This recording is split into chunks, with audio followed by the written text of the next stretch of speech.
সুপ্রিয় দর্শক, স্বাগত দ্য ফাইন্যান্সিয়াল এক্সপ্রেস ডিজিটালে। দ্য এফি লিডারশিপ ল্যান্সে আমাদের আজকের অতিথি mister Sabbir Nasir, managing director of ACI logistics limited, the owning company of Shwapno super store. আজকের আলোচনায় আমরা জনাব সাব্বির নাসিরের কাছ থেকে জানতে চাইব স্বপ্ন প্রতিষ্ঠার পেছনের গল্প, এর যে সংগ্রাম সেটা, বর্তমান এই খাতের কী অবস্থা, সামনে কোথায় যেতে চান ইত্যকার সব তথ্য আমরা জানার চেষ্টা করব। জনাব সাব্বির নাসির, স্বাগত দ্য ফাইন্যান্সিয়াল এক্সপ্রেস ডিজিটালে। Thank you for inviting me here. প্রথমে আপনার কাছে জানতে চাই স্বপ্ন প্রতিষ্ঠার পেছনের গল্প, কি কি বিষয় আপনাদেরকে প্রভাবিত করেছিল স্বপ্ন প্রতিষ্ঠা করবার জন্য? না মানে এসিআই তো অনেক আগে থেকেই আমাদের যারা গ্রোয়ার্স কমিউনিটি তাদের কাছে এগ্রিকালচারাল ইনপুটগুলো সাপ্লাই দিয়ে থাকেন। তো আমরা ভাবলাম যে আমাদের ফার্মার্স বা গ্রোয়ার্স কমিউনিটিদের ওয়েলথ জেনারেট করা দরকার। তো সেটার জন্য বাধা হচ্ছে আমাদের যে ভ্যালু চেইনটা ফেয়ার না, অনেক ইন্টারমিডিয়েটের মাধ্যমে কনজিউমারের কাছে পৌঁছায়। So can we buy back the output from the farmers and sell straight to the consumer? So এই সিডের সাথে শেলফের connection, seed to shelf connection, এটা ছিল মান্ত্রা বা ফিলসফি অফ স্বপ্ন। সেখান থেকে স্বপ্নের যাত্রা 2008 সালে। এবং তখন প্রতিষ্ঠার সময় কি ভিশন ছিল এবং ওভার দ্য টাইম এটা চেঞ্জ হয়েছে কি না, নাকি সেই একই ভিশনে আপনারা আছেন? With your journey you evolve না, প্রথমে একরকম ভাবনা নিয়ে শুরু হয়, তারপরে আস্তে আস্তে জিনিসটা চেঞ্জ হয়। আমি জয়েন করি স্বপ্নে 2011 সালের শেষে, 12 সালের দিকে। তখন সিট টু শেলফ এই যে কনসেপ্ট সেটা এখনও আছে, কিন্তু আমরা অ্যাজ এ রিটেইলার আমরা নিজেদেরকে আরও বেশি স্ট্যাবলিশ করার চেষ্টা করেছি in terms of reach, in terms of convenience, in terms of value, in terms of fairness, in terms of trust and bonding. তো সেখানে আমার মনে হয় যে বেশ কিছু নতুন মাত্রা যোগ হয়েছে আমার 12 বছর আর টোটাল 16 বছরের যাত্রায়। তার মধ্যে একটা বড় পার্ট হচ্ছে সেফ ফুডের গল্পটা এসছে ট্রান্সপারেন্সি গল্প, ফেয়ার প্রাইসের গল্প, ইনফ্লেশন কন্ট্রোলের গল্প, সেগুলো সবটাকে অনেক স্ট্রং করেছে। যে কোর ভ্যালুজ এবং গাইডিং প্রিন্সিপাল নিয়ে আপনারা শুরু করেছিলেন, সেটা কি ছিল এবং সেটার এখনকার অবস্থা কি? ACI has got its own 6 values, হ্যাঁ, যেটা এসিআইয়ের যে কোনো প্রতিষ্ঠানকেই গাইড করে, যার মধ্যে কন্টিনিউয়াস ইমপ্রুভমেন্ট, ইনোভেশন, কোয়ালিটি, এরকম বেশ কিছু ভ্যালুজ, 6টা ভ্যালুজ আছে আমাদের। কিন্তু স্বপ্নের ক্ষেত্রে গাইডিং প্রিন্সিপাল হিসেবে আমাদের একটা জিনিস আছে, এটাকে আমরা বলি স্বপ্ন ভ্যালুজ ট্রি, যেটাতে বেস লাইনটা হচ্ছে কনজিউমার সেন্ট্রিসিটি, আর ট্রাঙ্কেই ধরেন যে বেস, গাছের বেস, এটা হচ্ছে কনজিউমার সেন্ট্রিসিটি। এর ট্রাঙ্ক মানে এই যে কাণ্ডটা, এটাকে আমরা বলি প্র্যাগম্যাটিজম, মানে anything practical, anything what works, practicality. তারপরে গাছটা ধরেন 2টা ব্রাঞ্চ আছে আমাদের, একদিকে আমরা বলি হচ্ছে ক্রিয়েটিভ ডিসরাপশন, আর একদিকে বলি পারফেকশন, এন্ড দেন এর মাথাটাকে বলি প্রোগ্রেস। একটা সূর্য আছে, ওটাকে আমরা বলি purpose. Purpose to grow a farmer's wealth, purpose to be transparent to our consumers, fair to our consumers. এইগুলোই আর কি। আমরা মনে করি যে প্রত্যেকটা পরিবারে যে বাচ্চাটা থাকে তাকে নিয়ে বাবা মার একটা স্বপ্ন থাকে, এবং স্বপ্নগুলো অনেক সময় শ্যাটার হয়, ঝরে যায়, তার কারণ আমাদের ভ্যালু চেনটা ফেয়ার না। তারপরে স্বাদ আর সাধ্যের মধ্যে অনেক পার্থক্য তৈরি হয়। এই পার্থক্যটা দূরীকরণের জন্য স্বপ্ন কাজ করে। স্বপ্নের এখন নেটওয়ার্ক কীরকম সাইজ? আমাদের এখন 637টা আউটলেট এই মুহূর্তে। All are in urban areas or in rural areas too? না, আমি বলবো আরবান, সেমি আরবান। এখন বাংলাদেশ তো গ্রাম ওই অর্থে আর নেই। আপনি যদি গ্রামে যান, গ্রামটা কিছুটা সেমি আরবানই হয়ে গেছে। একদম প্রত্যন্ত গ্রামে স্বপ্ন নেই এখনো, কিন্তু সেমি আরবান যেগুলো আছে, মফস্বল, ইউনিয়ন, এইসব জায়গায় স্বপ্ন ঢুকে গেছে। অর্থাৎ উপজেলা পর্যায় পর্যন্ত কি যাচ্ছে? হ্যাঁ, উপজেলাতে স্বপ্ন আছে। বাংলাদেশে ডিপার্টমেন্ট স্টোর অর্থাৎ সুপার শপের আইডিয়া স্বপ্নের আগেও অন্যরা এনেছিল, তারাও দে আর ইন দ্য মার্কেট। এখন তাদের থেকে স্বপ্ন কিভাবে নিজেকে আলাদা করতে চায়? আলাদা অলরেডি মনে হয় করে ফেলেছে কিছুটা। প্রথমত আপনি যে কোনো জায়গায় গেলেই স্বপ্ন দেখেন, যে কোনো জায়গায় গেলে হয়তো অন্য কোনো সুপার মার্কেট দেখেন না। তো বিস্তৃতিটাই তো একটা আলাদা ব্যাপার, যে এত জায়গায় স্বপ্ন কেন, আমার বাসায় স্বপ্ন কেন, আমার বাসায় তো অন্য সুপার শপ নাই। তো এটাই একটা বড় ব্যাপার, সেটা হচ্ছে আমরা বলি হাইপার লোকাল কনভিনিয়েন্স, যে আপনি যেখানে আমি সেখানে। তারপরে ধরেন স্বপ্নের অনেক ডিল বা প্রাইসিং যদি আপনি চেক করেন, আপনি দেখবেন কাঁচা বাজার বা আপনার যে মম অ্যান্ড পপ স্টোর্স, তাদের থেকে আমাদের ডিল ডেফিনেটলি বেটার। আপনি ধরেন একটা ম্যাগি নুডলস কেনেন, একটা সানসিল্ক শ্যাম্পু কেনেন, আপনি ধরেন একটা লাক্স সোপ কেনেন, অথবা সাথে ধরেন আপনি একটা অ্যাডালমি পাউডার কেনেন, আপনি একটা মুদির দোকানে যান, যা দাম বলবে, তার ওখানে ভ্যাট নাই, আমার এখানেও এখন ভ্যাট নাই Right. নতুন পলিসি অনুসারে। কিন্তু আপনি যে ডিলগুলো আমার এখানে পাবেন সেটা যদি হিসাব করেন, কোর্স আপনি অ্যাটলিস্ট 10-20% সেভিংস করবেন। আর সেগুলো কি ধরনের ডিল, নানা অফার টফার হিসেবে কথা বলছেন? নানান রকম অফার থাকে, আমরা নিজেরা দেই, সাপ্লায়াররা দেয়, ম্যানুফ্যাকচারাররা দেয়। তো স্বপ্ন তো ডেফিনেটলি আরো বড় হবে, আমরা সেটা আশা করি, এবং সেই প্ল্যানও আপনাদের আছে। তো এই এক্সপানশনের ক্ষেত্রে আপনাদের স্ট্র্যাটেজিটা কি হবে? এক্সপ্যানশনের ক্ষেত্রে আমাদের স্ট্র্যাটেজি হচ্ছে, আমরা মনে করি আগামী 5 থেকে 7 বছরের মধ্যে অ্যাটলিস্ট 3,000 স্টোর হওয়া উচিত স্বপ্নের। সেটা কতদিনের মধ্যে? বললাম 5 থেকে 7 বছরের মধ্যে আমরা দেখতে পাচ্ছি। এর বাইরে আমরা ই কমার্সটাকে স্ট্রং করব, আমরা অমনি চ্যানেল একটা নেটওয়ার্ক তৈরি করব, একটা মার্কেট প্লেস করার চিন্তা ভাবনা আছে। আর গ্রামের দিকে হয়তো আমাদের আরও বেশি এগ্রিকালচারাল ইন্টিগ্রেশন তৈরি হবে। ফর এক্সাম্পল, প্রচুর পোস্ট হারভেস্ট লস হয় রাইট। বাংলাদেশে। এই পোস্ট হারভেস্ট লস যদি না হয়, কারণ এটাকে প্রসেস করে স্টোরেজ করা এবং সেটাকে আবার রিডিস্ট্রিবিউট করা বা এক্সপোর্ট করা, এগুলোতে মধ্যে স্বপ্ন ঢুকে যাবে। তো নতুন যে কোনো একটা ব্যবসায়ের ক্ষেত্রে তো নানা ধরনের সমস্যা থাকে, নানা ধরনের চ্যালেঞ্জ থাকে। স্বপ্ন কি ধরনের চ্যালেঞ্জ ফেস করেছিল এবং সেগুলো কিভাবে তারা মোকাবেলা করেছে? আমার 12 বছরের তো মেজর চ্যালেঞ্জ ছিল ভ্যাট 5% ছিল। সব কনজিউমার মনে করতো স্বপ্নে যাবো কেন, কারণ 5% অ্যাডিশনাল ভ্যাট দেওয়া লাগে। এই ভ্যাট নিয়ে তো আমি ফাইট করতে করতে এই বছর প্রথম গভর্নমেন্টকে কনভিন্স করতে পারলাম যে এটা উঠাতে হবে। So NBR was quite helpful and useful and they listen to us. So hopefully এটা কনজিউমার আস্তে আস্তে জানতে পারবে এবং ফুটফল থাকবে। আর এর বাইরে অনেক চ্যালেঞ্জ, ধরেন আপনার তো স্ট্রাকচার না রিয়েল এস্টেট। আপনি একটা জায়গা বুঝছেন যে এই জায়গাতে স্বপ্ন হওয়া দরকার, ওই জায়গায় তো আপনার অনুযায়ী কোনো রিয়েল এস্টেট নাই। আপনার তো 5,000 স্কোয়ার ফিট একটা জায়গা দরকার নাই, তো থাকলেও বেকার চেকা, ধরেন শেপের, শেপের, হ্যাঁ, কখনো ইউ শেপের। তা আমাদের জন্য দরকার হচ্ছে রেক্ট্যাঙ্গুলার স্পেস বা স্কোয়ার স্পেস, পাওয়া যায়। সো ওইটা একটা বড় সমস্যা। রিটেল ট্রেনিং ইনস্টিটিউট নাই, আপনার ইউনিভার্সিটিগুলো তো রিটেল নিয়ে পড়াশোনা করায় না। তো আমাদেরকে তো শেখাতে হয় এবং শেখাতে অনেক সময় চলে যায়, তারপরে তারা বিদেশ চলে যায়, কারণ বিদেশের ডিমান্ড আছে অনেক। তো we don't mind, but we invest a lot in training our people. যদি একটা রেডি হয়ে আসতো সুবিধা হতো। টেকনোলজি মোস্টলি বাইরে থেকে আসে, এগুলোর ব্যাকওয়ার্ড লিঙ্কেজ তৈরি হয়নি, যেগুলো ডেভেলপ করা দরকার। কোল্ড চেইনে বাংলাদেশে কেউ নাই, আমাদের নিজেদেরই করা লাগে। এগুলো আমাদের করার কথা ছিল না, অন্য কোনো কোম্পানির করার কথা। এই তো এগুলোই চ্যালেঞ্জ, মূলত এগুলো। এছাড়া কিছু কিছু এখনও পলিসি লেভেলে শিফট দরকার আছে। সেগুলো একটু এলাবোরেট করতে পারি আমরা, যে কী ধরনের পরিবর্তন? যেমন ধরেন, আমি রেন্টে ভ্যাট দিই, কিন্তু রেন্টাল ভ্যাটের আমি রিবেট পাই না। ইলেকট্রিসিটির ভ্যাট দিই, রিবেট পাই না। এরকম অনেক ছোটো ছোটো ইস্যু আছে যেগুলো আমরা রিবেট পাচ্ছি না। তারপরে আমরা যদি কোম্পানি লস মেকিং কোম্পানি হয়, তারপরেও 0.6% টার্নওভার ট্যাক্স দেওয়া লাগে। আর আপনি জানেন যে রিটেল কোম্পানিগুলো কিন্তু takes time to break even, তাহলে টার্নওভার সাইজ তো অনেক বড়, হিউজ, তার তো ট্যাক্স তো অনেক চলে যায়। এইসব জায়গায় একটু সেন্সিবিলিটি আনা দরকার আর কি। আচ্ছা, যেহেতু প্রসঙ্গটা আপনি তুললেন, এখন স্বপ্নর কি অবস্থা? সে কি ব্রেক ইভেন আর লুজিং আর প্রফিট মেকিং? স্বপ্ন যদি আপনি ফাইন্যান্সিয়াল স্টেটমেন্টের জায়গা থেকে দেখেন, স্বপ্ন গত 7 বছর ধরে ইবিডা পজিটিভ, গত 3 বছর ধরে অপারেটিং প্রফিটে আছে। ঠিক আছে, স্বপ্ন এখনো ফাইন্যান্সিয়াল প্রফিট, আমরা বলি নেট প্রফিট আসে নাই। তার কারণ আমাদের এখানে ফাইন্যান্সিং স্ট্রাকচারটাই এমন যে এখানে অনেক হেভি ফাইন্যান্সিং কস্ট ইনভলভ। আপনি দেখবেন সবথেকে মেজর যে লসটা আসলে মূলত ফাইন্যান্সিং কস্ট।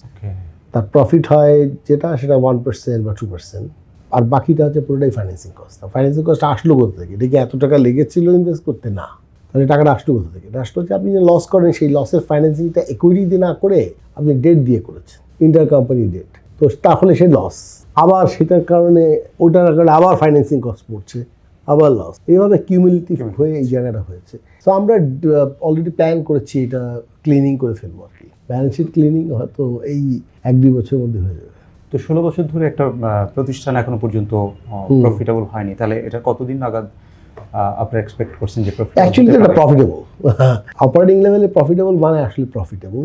ফাইন্যান্সিং কস্ট তো আপনার চয়েস, আপনি এটাকে ডেট আকারে দেখাবেন না ইকুইটি আকারে দেখাবেন। এখন ওনারা যদি ডেটটাকে ইকুইটিতে কনভার্ট করে, তাহলে তো প্রফিটেবল।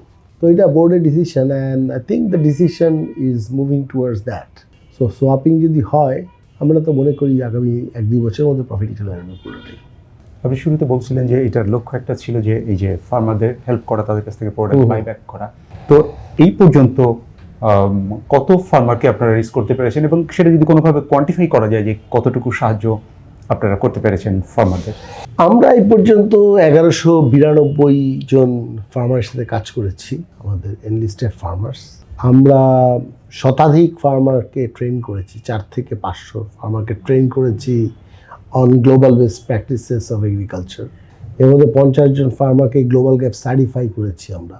আপনি সাউথ এশিয়াতে কোনো রিটেলার পাবেন না যাদের ফার্মারদের তারা গ্লোবাল গ্যাপ সার্টিফাই করেছে, এবং তারা এই সার্টিফিকেশনের কারণে অ্যাটলিস্ট 15 to 20% বেশি প্রাইসে আমাদের কাছ থেকে প্রোডাক্ট বিক্রি করে আমাদের কাছে। So that's the huge thing. বাংলাদেশে গ্লোবাল গ্যাপ সার্টিফিকেশন আছে, আর কোনো ফার্মই তো নাই। মানে আমরা প্রথম পাইনিয়ার, এবং রিটেলার হিসেবে তো নাম্বার 1 এই যারা এটা করেছে। এটা একটা বড় ব্যাপার। সেকেন্ড ব্যাপার আমি মনে করি যে আমরা একটা ছোটো মডেল হয়তো তৈরি করেছি, 23% মতো ধরেন টোটাল আমাদের ফ্রেশ আইটেম যা আছে সেগুলো আসে ফার্মারদের কাছ থেকে। এখন আমরা আস্তে আস্তে স্টোর যত কাউন্ট বাড়বে, এবং সেখানে যদি আমরা ছোটো ছোটো ফ্রিজার বা চিলার বসিয়ে প্রসেস জিনিসপত্র বিক্রি করতে পারি, তাহলে হয়তো এই ফার্মার কাউন্ট আরও বাড়তে থাকবে। তো বিশেষ আপনি কি দিচ্ছেন যে কাঁচা বাজারে কেউ একজন গিয়ে বাজার করলো এবং আপনার স্টোরে গিয়ে কেউ বাজার করলো, আপনি কি তাকে দিচ্ছেন ইন টার্মস অফ প্রাইসিং ধরুন, তারপরে কনভেনিয়েন্স ধরুন, এবং কোয়ালিটি অফ প্রোডাক্ট? আমি দিচ্ছি হ্যাসাব সার্টিফাইড একটা রিটেলারের কাছ থেকে কেনার অভিজ্ঞতা। আপনি যদি সচেতন ব্যক্তি হন এবং যদি পড়াশোনা করে থাকেন, এবং আপনি যদি অনলাইনে অন্তত জেনে থাকেন, তাহলে আপনি জানবেন যে গরুর মাংস 2 থেকে 4 ডিগ্রি সেলসিয়াস টেম্পারেচারে রেখে বিক্রি করা উচিত। এটা পৃথিবীর স্ট্যান্ডার্ড আর কি। যদি কেউ রিটেলিং করে, সায়েন্স বুঝে রিটেলিং করা উচিত। এখন বাজারে তো ধরেন ঝুলছে গরুর মাংস, হ্যাঁ, একেবারে 40 ডিগ্রি তাপমাত্রা সকাল থেকে ভোর রাত থেকে পরের ভোর রাত পর্যন্ত। তো ওইখানে ব্যাকটেরিয়াল কন্টামিনেশন হচ্ছে। আপনি ওটাই নিয়ে যাচ্ছেন, নিয়ে আপনি আপনার কিচেনে রাখছেন, ওটা আবার ছড়িয়ে যাচ্ছে আপনার ফলের মধ্যে। তারপরে কিছু কিছু ব্যাকটেরিয়া আছে আপনার বয়েল করার পরও যায় না, সেগুলো রয়ে যাচ্ছে। আপনি তো এগুলো কিনছেন। আমি আপনাকে দিচ্ছি একটা সায়েন্টিফিক কোল্ড চেনে প্রিজার্ভেশন। আমি আপনাকে দিচ্ছি, আমি যেইখান থেকে সবজিগুলো আনি সেই সবজিগুলোর ভিতরে আপনার যে ইয়েটা দেওয়া হয়, প্ল্যান্ট প্রোটেকশন প্রোডাক্ট, ইনসেকটিসাইড আর পেস্টিসাইড, তা বায়োডিগ্রেডেড হয়েছে তার নিশ্চয়তা। এটা কি আপনি বাজারে যে পাবেন না তো। আমি যে পানিটা ব্যবহার করি আপনার করার জন্যে, মাছকে ক্লিন করার জন্যে বা মাংসকে ক্লিন করার জন্যে, ওর মধ্যে কোনো ইকোলাই ব্যাকটেরিয়া নেই, কারণ আমি এগুলো ল্যাবে টেস্ট করতে পাঠাই, ট্রিটেড ওয়াটার। আপনি বাজারে যে পানি ব্যবহার করেন, আপনি BCSIR পরীক্ষা করতে দেন, আপনি দেখবেন ইকোলাই ভর্তি। তো এরকম আরও অনেক কিছু আমি দিচ্ছি। আমি ফেয়ারনেস দিচ্ছি, fairness to the government, fairness two the consumer, fairness to the farmers. আমি প্রতিশ্রুতি দিচ্ছি যে আমি জ্ঞাতসারে যে প্রোডাক্টগুলো কিনি সেগুলো একটা প্রপার ম্যানুফ্যাকচারার বা ইম্পোর্টারের কাছ থেকে কিনি। আমি যে কোনো একটা অজ্ঞাতনামা কারোর কাছ থেকে কিনি না। তো এগুলো একটা অনেক বড় বান্ডল মধ্যে একটা বড় ক্রাইসিসের মধ্যে দিয়ে গেছে স্বপ্ন সহ অন্যান্য সুপার স্টোর যারা, তারা এই যে হঠাৎ করে এসে অভিযান, মোবাইল কোর্টের অভিযান, তো সেইটা কি মাঝে মধ্যে আমরা দেখেছি যে ফাইন করে দিয়েছে এবং নানা ধরনের ব্যাপার সেখানে ঘটেছে। তার মানে স্বপ্ন কি তাহলে কম্প্রোমাইজ করেছে নাকি? না হলে এর ফাইনের শিকার কেন হলো? প্রথমত এইসব অভিযানগুলোতে আপনি দেখছেন একজন ম্যাজিস্ট্রেট আসছেন, তিনি কিছু একটা জিনিস পাচ্ছেন, তারপরে আমাদের সাইড থেকে আর কোনো কথা হচ্ছে না, এবং অসংখ্য টিভি ক্যামেরা। এটা হচ্ছে আপনি দেখছেন। আপনি যেটা দেখছেন না সেটা হচ্ছে যে আমারও আসলে কিছু বলার ছিল, সেটা আমি বলতে পারছি না, তাই তো। আমরা একটা বিগত সরকারের সময় এটা বেশি দেখেছি, এই সরকারের সময় আপনারা কিন্তু দেখিনি। অনেক সময় মানুষের অ্যাটেনশন এক জায়গা থেকে অন্য জায়গায় নেওয়ার জন্যে, সস্তা জনপ্রিয়তা পাওয়ার জন্যে মানুষজন করে থাকে। এসি রুমে বসে বিভিন্ন খুঁত বের করে সেগুলো দিয়ে আমরা খুব জনহিতকর কাজ করছি, এই ধরনের হিরোইজম প্রমোট করাটা খুব সহজ। কিন্তু গ্রামে গঞ্জে গিয়ে কৃষকদেরকে ট্রেন করা যাতে করে কীটনাশকের অবশেষ না থাকে, সেটা কঠিন। এই গ্রাম থেকে টনকে টন প্রতিদিন 100 টন প্রোডাক্ট নিয়ে আসা এবং এই এন্টার ভ্যালু চেন চেক করা অনেক কঠিন। এই যে কষ্টটা, সারা দিন রাত 24 ঘন্টার পরিশ্রমের কাজ, এইটা যদি ম্যাজিস্ট্রেট সাহেবরা একটু করতেন তাহলে দেশের উন্নতিটা আর একটু বেশি হতো। এসি রুমে মাঝে মাঝে যে এই মাছটা একটু পচা মনে হচ্ছে অথবা এই প্রোডাক্টের প্রাইসটা মিলছে না, এটা সহজ। বাংলাদেশের ফুড সেফটির ইস্যুটা শুরু হচ্ছে ম্যানুফ্যাকচারিং এন্ডে অথবা একদম গ্রোয়িং এন্ডে। ওইখানে আগে কাজ করতে হবে, যেন একদম গ্রাম পর্যায়ে সচেতনতা তৈরি করতে হবে। গ্রাম পর্যায়ে গিয়ে এ করতে হবে। অভিযান চালিয়ে সস্তা জনপ্রিয়তা, হিরোইজম হওয়া এগুলো সহজ। আমরা ডিফিকাল্ট পথটা নিয়েছি। সেই ডিফিকাল্ট পথটা হচ্ছে কাজটা করা এবং জনগণের নিন্দা পাওয়া। এই নিন্দাতে আমরা আরও মনে করি আমরা আরও সমৃদ্ধ হয়েছি। আমাদের যতবার কেউ বলেছে তোমার এটা ভুল, ততবার আমরা সেই ভুল শুধরানোর চেষ্টা করেছি। এই পৃথিবীতে কোনো মানুষ, কোনো প্রতিষ্ঠান, কোনো পেশা আছে যেখানে ভুল হয় না? দেখাতে পারবেন? আপনি ইন্টারভিউ নিচ্ছেন, এখানে আপনার বলার মধ্যে দু একটা শব্দ ভুল হয়ে যাচ্ছে না? খুবই ন্যাচারাল। এই কফির মধ্যে ভুল হচ্ছে, ক্যামেরায় ভুল হচ্ছে, অনেক ভুল। আমরা যে ভুল ধরা শুরু করি, যে ভুল ধরতে আসছি, সহজ, এই কাজটা করাটা কঠিন। আমরা কাজটা করতে এসছি। আমরা এখন যে সরকার আছে, আগের সরকারও ছিল, সবাইকেই আমরা বলছি যে জনগণের জন্য আসেন, একসাথে কাজ করি এবং রাইট কাজটা করি। তার মানে এই না যে আমাদের ভুল নেই, আমাদের ভুল আছে। সেই ভুল থেকে আমরা শিক্ষা নেই, সেই ভুল থেকে আমরা প্রতিদিন নেই। প্রতিদিন অন্তত কয়েক হাজার কাস্টমারের ফিডব্যাক আমার কাছে আসে। এত মোটা খাতা পড়ি বসে বসে কী কী ভুল করেছি এবং তার থেকে কীভাবে শুধরাবো। কিছু কিছু ভুল আমরা একা করি না, ম্যানুফ্যাকচারার করে। বারকোডটা ভুল দিয়ে দেয়, তখন যখন স্ক্যান করে মিলছে না, ভুল প্রাইস চলে যায়। রাইট। তখন কাস্টমার বলে আমরা চিট করছি। আসলে আমাদের কোনো দোষ নাই, বারকোড ভুল। এখন আমি কি যে বলবো এই আমার ম্যানুফ্যাকচারে বারকোড ভুল? না, আমি তো বলতে পারছি না। তো ভুল স্বীকার করিনি, সব দোষ আমার, এই দায় স্বীকার। তারপরে আবার রেকটিফাই করতে গেলো। হ্যাঁ, তারপরে আবার তাদের বলি তোমাদের এগুলো ঠিক করো। এই সরকার কিছুদিন আগে ভ্যাটটা উইথড্র করেছে, তার ইম্প্যাক্টটা কি হচ্ছে? তার ইম্প্যাক্টটা হচ্ছে আমরা দেখছি এই মুহূর্তে same store footfall growth at least সব যে কোনো সুপার মার্কেটেই 5 থেকে 10% বেড়ে গেছে। এর অর্থ হচ্ছে বেশি বেশি কাস্টমাররা সব সুপারমুখী হচ্ছে। এটাই ইম্প্যাক্ট হচ্ছে। এই ইম্প্যাক্টটা হচ্ছে আস্তে আস্তে মানুষ সেই যে পারসেপচুয়াল একটা ব্যারিয়ার, যে সব এক্সপেন্সিভ, এটা চলে যাবে। এবং তার ফলে ট্রেড মডার্নাইজ হবে। ট্রেড যত মডার্নাইজ হবে তত ট্রান্সপারেন্সি বাড়বে এবং গভর্নমেন্ট $27 বিলিয়ন একটা খাত থেকে রেভিনিউ কালেক্ট করতে পারবে। এই খাতে যারা এডুকেটেড ইউথ, শিক্ষিত তরুণ, তারা চাকরির সুযোগ পাবে। এই খাতে অটিজমে আক্রান্ত মানুষ চাকরি পাবে, থার্ড জেন্ডারের মানুষ চাকরি পাবে। এই খাতে কৃষকের ভাগ্য উন্নয়ন হবে। এইগুলো হচ্ছে ইম্প্যাক্ট হবে। সত্যিকার অর্থে অনেকগুলো ভালো ভালো জিনিস হচ্ছে, কিন্তু এর বাইরে একটা অভিযোগ আছে। সেটি হচ্ছে যে এখন এই যে বড় বড় কর্পোরেট, তারা এই রিটেল বিজনেস এনে যারা যারা ছোট ছোট 10,000, 15,000, 20,000 টাকা দিয়ে একটা ব্যবসা গড়ে তুলতো, তাদের ব্যবসাটা মেরে দিচ্ছে, তাদের ব্যবসা করতে দিচ্ছেন। এটা কিভাবে দেখেন এটা কি তাই হয়? বাংলাদেশে 22 লাখ স্টোর আছে, আমি করবো 3,000। 3,000 স্টোর দিয়ে কি আমি 22 লাখ স্টোর বন্ধ করে দেবো? এই যে আপনি এক্সপ্যান্ড করছেন, ওনারা এক্সপ্যান্ড করছেন, আমি যেখানে এক্সপ্যান্ড করেছি, আপনি দেখেছেন যে সব মুদির দোকান উঠে চলে গেছে, ওখানে সব মম অ্যান্ড পপ স্টোর সব বন্ধ হয়ে গেছে। ধরেন আপনার বাসার আশেপাশেই যদি দেখেন স্বপ্ন নিশ্চয়ই আছে, তো ওখানে কি মুদির দোকান নেই? ওখানে কি কিনারার দোকানটা নেই? সব চলে গেছে? না, এগুলো হয় না। আমরা তো রাদার ওদের সাথে আরও পার্টনারশিপ করার চিন্তা করছি। যেরকম আমরা তো কম্পিট করার চিন্তাই করছি না একদম। আমাদের যে ফ্র্যাঞ্চাইজ নেটওয়ার্ক, তার একটা বড় অংশ হচ্ছে আগে তারা নিজেরাই মুদির দোকান করতেন, তারা আমাদের এফিশিয়েন্ট নেটওয়ার্কের সাথে কানেক্টেড হতে চান। ভবিষ্যতে তো আমি মনে করি স্বপ্ন তাদেরকেও সাপ্লাই দেবে প্রোডাক্ট। আমি তো ওইভাবে চিন্তা করি। তাহলে আপনি কি করে ভাবছেন যে আমি ক্যানিবালাইজ করতে আসছি? আমি তো একটা বাংলাদেশের একটা ব্যাপক মডার্নাইজেশনের স্রোত তৈরি করতে যাচ্ছি। এই স্রোতে ভেসে যাবে যাবতীয় অস্বচ্ছতা। আপনি সেটাকে কেন দিচ্ছেন? ডিজিটাল ট্রান্সফরমেশনের জন্য কি করছে? একটা তো ফিজিক্যাল স্টোর আছে, অনলাইনও আছে, আরও কি করছে? আমরা ডিজিটালি এখনও স্ট্রং না। আমি বলবো না যে ডিজিটালি আমরা স্ট্রং, আমরা কোনো ইন্টারনেটে এত ফোকাস করি না। কিন্তু এখন আমরা একজন হেড অফ ডিজিটাল সেলস নিয়েছি এবং আমরা প্ল্যাটফর্মটাকে কেবল বিল্ড করা শুরু করেছি। আমরা মনে করি আগামী 5 বছরের মধ্যে স্বপ্ন ডিজিটালিও খুবই পাওয়ারফুল কোনো প্লেয়ার হবে। আজকে থেকে 5 বছর অথবা 10 বছর পরে স্বপ্ন কোথায় যেতে চায়?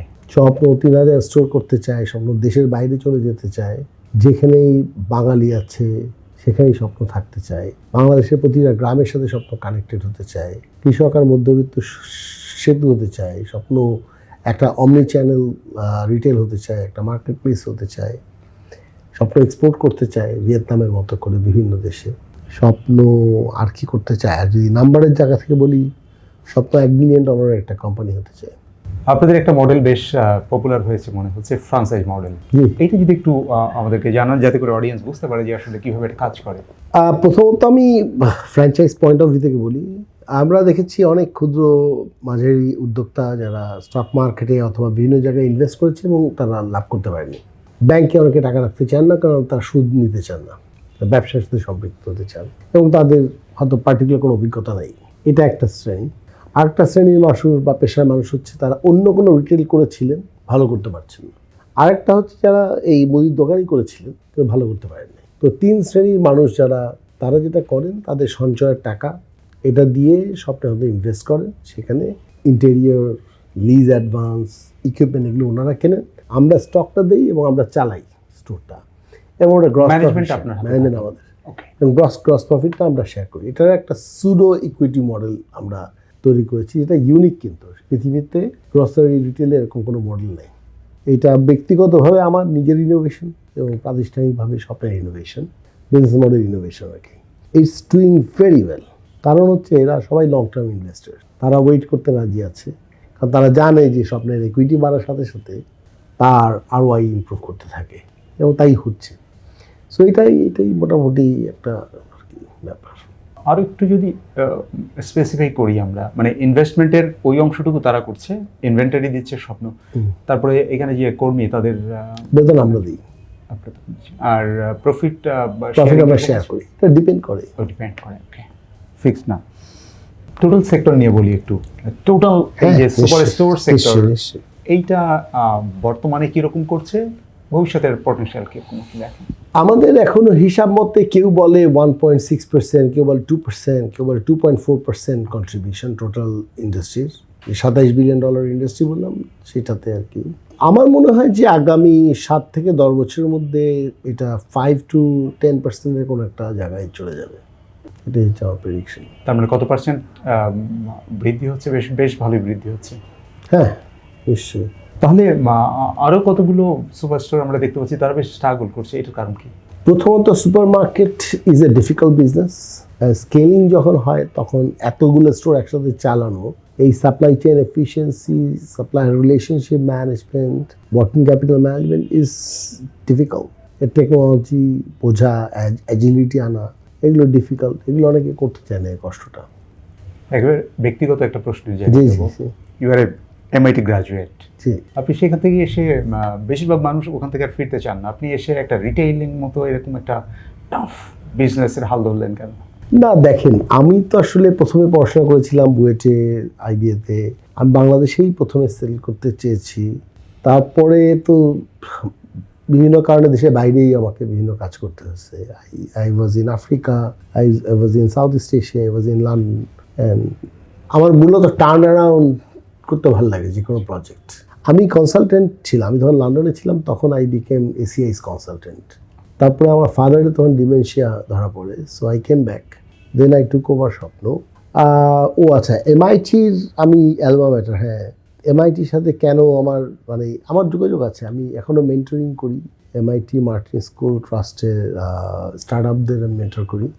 আর হচ্ছে আমি আরও অনেক ভেঞ্চার ক্যাপিটাল এবং স্টার্ট আপ কমিউনিটির সাথে ইনভলভ, দেশে করতে পারি নাই কখনো, সেটা প্রাতিষ্ঠানিক কারণেও পারি নাই, হয়তো এটা এখনও আমার কন্ট্রিবিউট করার জায়গাটা তৈরি হয়নি, ভবিষ্যতে হয়তো হবে। জনাব সাব্বির নাসির, আপনাকে অসংখ্য ধন্যবাদ আমাদেরকে সময় দেওয়ার জন্য। আপনাকে অনেক ধন্যবাদ, আর ফাইন্যান্সিয়াল এক্সপ্রেসকেও অসংখ্য ধন্যবাদ।